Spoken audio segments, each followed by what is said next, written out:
திருவள்ளூரில் விமரிசையாக நடைபெற்ற புனித பிரான்சிஸ் சலேசியர் ஆலய அர்ச்சிப்பு விழா. திருவள்ளூரில் பழமை வாய்ந்த கிறிஸ்தவ புனித தலம் புனித பிரான்சிஸ் சலேசியர் ஆலயம். திருவள்ளூரின் பல்வேறு பகுதிகளில் இருந்தும் ஏராளமான மக்கள் இந்த புனித தலத்திற்கு வந்து செல்கின்றனர்.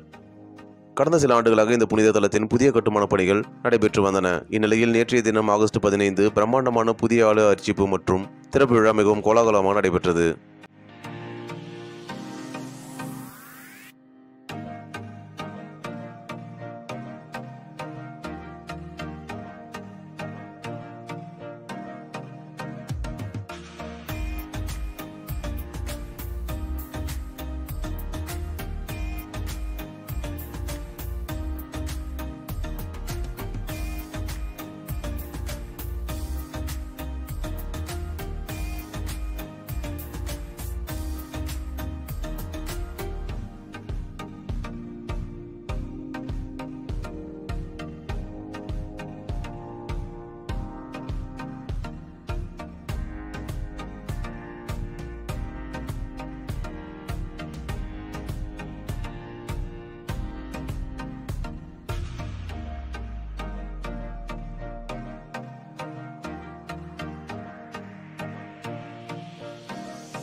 இந்த விழாவில் சென்னை மயிலை உயர்மறை மாவட்ட பேராயர் மேதகு ஜார்ஜ் அந்தோனிசாமி கலந்து கொண்டு சிறப்பித்தார்.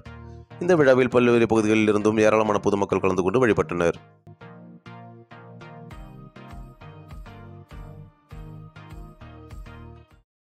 பேராயர் அவர்கள் புதிய ஆலய கதவு நுழைவாயிலை ரிப்பன் வெட்டி இப்பொழுது திறந்து வைக்கிறார்கள்.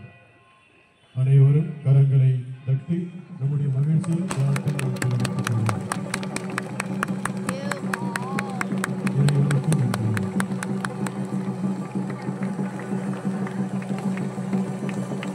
ஆலயத்தினுடைய நுழைவாயில் திறக்கப்படுகிறது. ஆண்டவரை நாம் செலுத்துவோம். இப்பொழுது ஆலயத்தினுடைய இரு கதவுகளையும் நம்முடைய 1000 புதுமதில் பொருட்கள் திறப்பார்கள். அதனைத் தொடர்ந்து நம்முடைய பேராயர் அவர்கள் கோவில் மணி ஓசை எங்கும் செய்திகள் சொல்லும் அருள் ஓசை.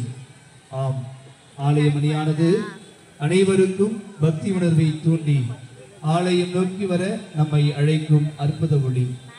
இந்த புதிய ஆலய மணியின் அர்ச்சிப்பு ஜெபத்தை நமது பாசமிகு பேராயர் அவர்கள் ஜெபிக்க நமது உயர்மறை மாவட்ட முதன்மை குரு பேரன்பணி ஜி அந்தோனிசாமி அவர்கள் தீர்த்தம் தெரிந்து மந்திரிப்பார்.